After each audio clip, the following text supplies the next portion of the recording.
Parce que Jésus-Christ est le seul chemin qui conduit au Père, même pour les Juifs. Amen. Hein? Christ reviendra, parce que l'olivier naturel n'a pas été oublié. Il reviendra vers Israël, mais Israël doit croire pour entrer. Il ne reviendra pas pour qu'Israël entre sans croire. Il reviendra pour qu'Israël croie, parce qu'ils doivent reconnaître celui qu'ils ont percé.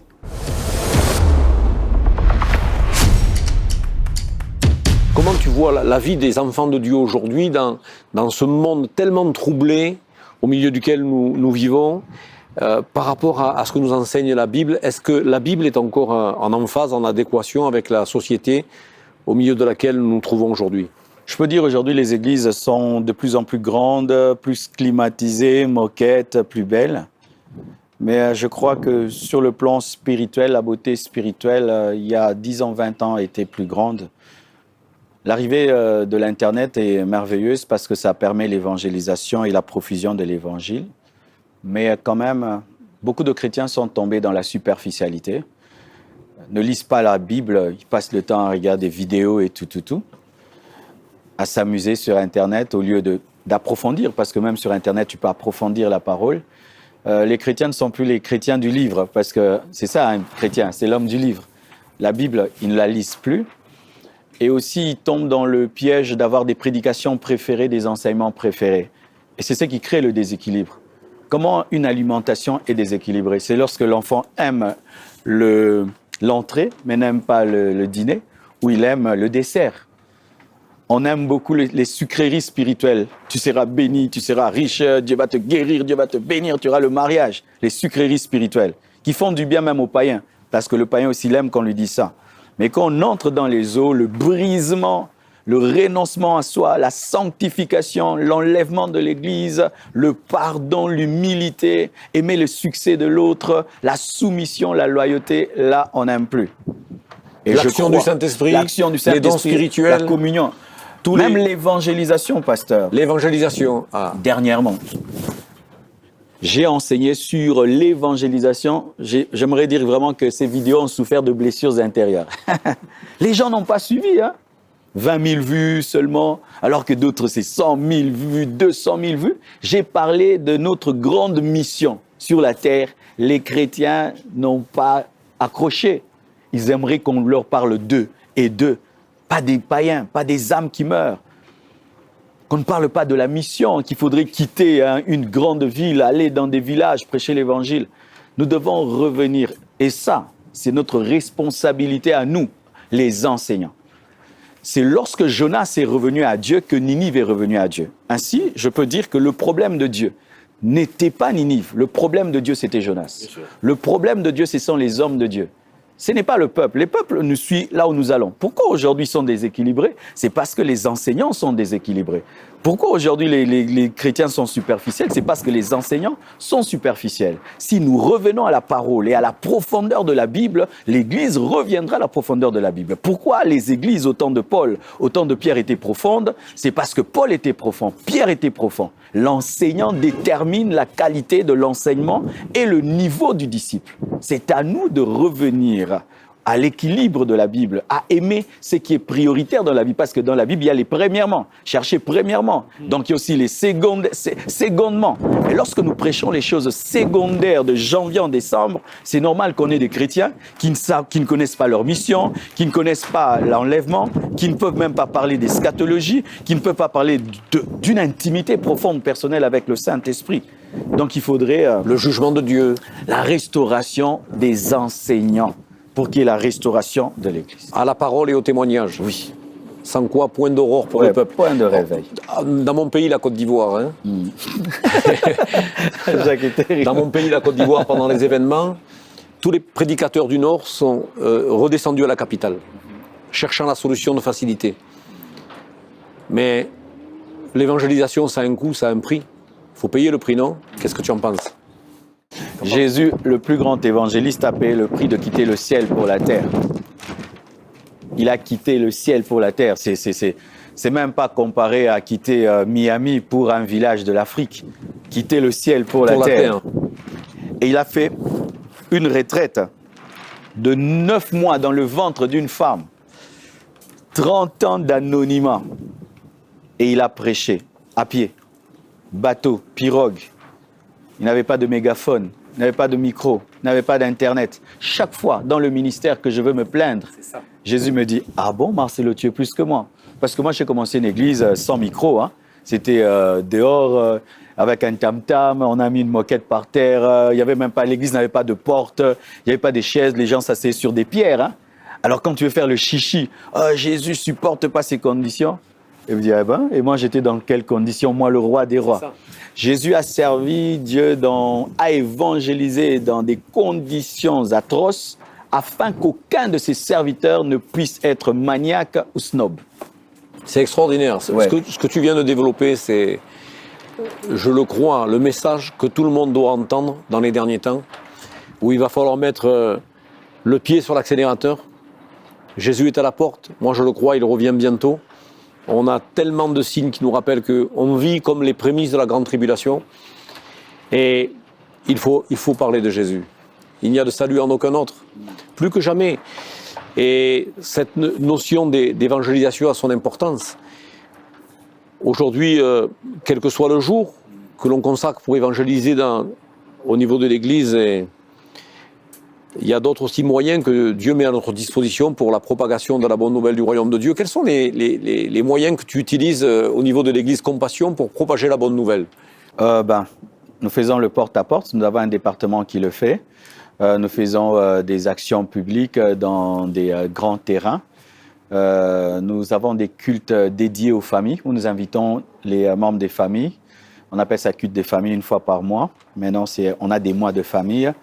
Et nous utilisons beaucoup l'Internet, Facebook. Je suis très présent sur Facebook aujourd'hui.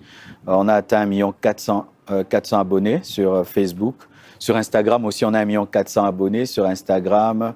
Twitter, on a 1 million d'abonnés sur Twitter. Et nous sommes aussi sur YouTube. Je crois qu'on a atteint 890 000 abonnés. Vraiment, nous sommes une église. Je suis même sur TikTok. Je crois que j'ai atteint 480 000 abonnés sur TikTok. Donc, nous sommes vraiment sur Internet. Et je pense aussi, et là je nous dis, avec le développement qui arrive, nous devons nous préparer à prêcher sur Métaverse. Parce que Satan a une stratégie, c'est qu'il veut amener les jeunes dans un monde réel et virtuel qui les empêche de venir dans ce vrai monde. Et faire que l'Église n'aille pas dans le monde virtuel et réel pour que nos enfants soient perdus. Vous voyez déjà, le téléphone, il est addictif, hein? Mais quand maintenant ce seront des lunettes, une lentille et une puce dans ta tête et tu es sur Instagram en permanence et tout, les jeunes ne vont pas en sortir. Il faudrait que l'Église aussi puisse aller sur Métaverse, qu'on ait des lunettes aussi, lunettes tibiennes. Tu t'imagines quoi? Tu vas sur tibienne, mais tu as des lunettes, tu as des lentilles tibiennes. Parce que si nous n'utilisons pas la technologie pour rattraper nos jeunes, surtout nos jeunes, nous les perdrons à toujours. Parce qu'aujourd'hui, il y a des jeunes, ils peuvent être devant sa PlayStation pendant 4 heures, 5 heures du temps, ils n'en sortent pas, ils oublient le monde et tout. Et puis Jésus revient, il rate l'enlèvement. Donc il faut utiliser au maximum la technologie. Par exemple, moi j'ai connu TBN il y a de cela... je crois 15 ans et 16 ans, je suivais TBN. D'ailleurs, c'est là que j'ai appris mon anglais, hein, l'anglais que j'entends. Je suivais tous les grands prédicateurs et tout. J'étais chez moi à la maison, mais TBN m'impactait, me révolutionnait. Et aujourd'hui, au-delà de la télévision, nous devons utiliser l'Internet et utiliser Métaverse. Lorsque ce sera ouvert à tout le monde, cher homme de Dieu chrétien, entrons sur Métaverse avec ton avatar et tu prêches la vie. Amen, hein? Tous les moyens sont bons pour propager la bonne nouvelle du royaume de Dieu. Quelle serait ta vision, toi, par rapport au peuple d'Israël, à la situation du peuple d'Israël et conformément à ce passage au Romains chapitre 1 verset 16, l'évangile, c'est la puissance de Dieu pour le salut de quiconque croit, du juif d'abord. Nous devons reconnaître l'élection d'Israël. C'est parmi les premiers fondements de la reconnaissance de la souveraineté de Dieu. Parce que pour reconnaître la maturité d'un chrétien, il faut discerner sa maturité dans l'acceptation de la souveraineté de Dieu. Parce qu'on dit pourquoi eux, pas nous? Parce que Dieu est souverain. Il a décidé que ce soit Israël. C'est Israël. Donc il faut reconnaître cette souveraineté de Dieu, qu'il a choisi Israël comme étant le peuple qui devient sa lampe, le peuple qui devient son horloge. Et Israël a beaucoup reçu de Dieu, de par ses pères, de par l'alliance avec Abraham, mais Israël aussi a une grande responsabilité. Car on dit, à celui à qui on a beaucoup donné, on demandera beaucoup. Beaucoup. Christ est venu pour Israël. Lorsque Israël ne l'a pas reçu, il s'est tourné vers les nations, mais il n'a jamais oublié Israël. C'est pourquoi je crois qu'il y aura un puissant réveil pour Israël avant le millénium. Il y aura un puissant réveil, Amen, je amen. crois. C'est notre prière. Israël connaîtra un réveil avant le millénium. Ainsi, j'aimerais dire à tous les Juifs qui sont chrétiens de prier pour leurs frères, hein, afin qu'ils connaissent Jésus. Parce que si aujourd'hui un Juif meurt sans Christ, il ne va pas au ciel. Hein. Être juif, Ça, c'est important ce que tu dis. Il faut que tu me le répètes. Oui, oui. Si un juif Répète-le meurt face à la maintenant, caméra. oui. Si un juif meurt maintenant sans Jésus, il ne va pas au ciel. Il ne va pas au ciel parce que Jésus-Christ est le seul chemin qui conduit au Père, même pour les Juifs. Amen. Hein? Christ reviendra parce que l'olivier naturel n'a pas été oublié. Il reviendra vers Israël, mais Israël doit croire pour entrer. Il ne reviendra pas pour qu'Israël entre sans croire. Il reviendra pour qu'Israël croie, parce qu'ils doivent reconnaître celui qu'ils ont percé. Ils doivent crier vers lui, ils doivent pleurer devant lui pour qu'ils puissent être sauvés. Si l'Église est sauvée par la foi, Israël aussi sera sauvé par la foi. Pour qu'ils reconnaissent celui qui a été transpercé, exactement. Oui, oui. Transpercé à l'aide d'une lance. Donc ça rend moins les Juifs déicides. Okay. Parce que ce qui les rebute un peu, leur attitude par rapport à l'Église est le fait qu'on les a toujours accusés d'être déicides, d'avoir tué Dieu. Mais qui peut tuer Dieu? Non. Je le dis face à la caméra ce matin. Tout homme a tué Dieu. Jésus-Christ n'est pas mort parce que le juif est méchant. Jésus-Christ est mort parce que l'homme a péché. Ce sont nos péchés qui ont fait que Christ meurt. Ce ne sont pas les péchés des Juifs. Tous nos péchés, les péchés des Africains, nous tous, nous avons tué Jésus. Nous l'avons tué au travers de toutes ces mains qui ont travaillé à le tuer. Parce que si l'homme n'avait pas péché, Jésus-Christ ne serait pas l'agneau. Il y a l'agneau pour le sacrifice parce qu'il y a une réparation du péché. Donc c'est le péché qui l'a tué. Et c'est le péché de toute l'humanité qui l'a tué. L'évangile pour le juif d'abord, mais malédiction pour le juif d'abord, dit Paul, s'il refuse l'évangile. Oui. Est-ce que tu serais prêt, toi, avec nos frères et sœurs africains de Terre Sainte, hein, qui travaillent dans les maisons des Israéliens et qui propagent la bonne nouvelle du royaume de Dieu, avec l'Église Compassion, de nous aider à développer un travail d'évangélisation au milieu des Juifs ici? Est-ce que tu as un cœur? Est-ce que tu aurais un cœur pour les Juifs? Pour le salut des Juifs d'Israël. Oui, avec plaisir. C'est la première fois que tu viens en Israël? Oui, la première fois, mais pas la dernière fois. Quelle est ta sensation là? Plusieurs de mes amis sont venus en Israël, beaucoup, mais j'ai jamais voulu venir seulement pour le tourisme. Il fallait vraiment que ce soit une raison spirituelle. J'ai toujours attendu le moment de Dieu. Et lorsque tu m'as invité, j'ai dit, Dieu, si c'est toi que j'ai le visa. Et quand j'ai eu le visa, malgré que toutes ces complications, alors j'ai su qu'il y avait un plan de Dieu derrière ça. Et ma plus grande prière depuis que je suis ici, c'est Seigneur, que ce pourquoi je suis venu arrive. Et quand je suis arrivé, Dieu m'a dit, je t'ai amené ici pour que tu te reposes, pour que je te renouvelle et pour que je te connecte. Et je vais te parler pour les secondes phases de ton ministère, les choses que tu vas faire. Et je bénis Dieu là où tu m'as logé. Donc, quand je prie, j'ai toute la ville devant moi.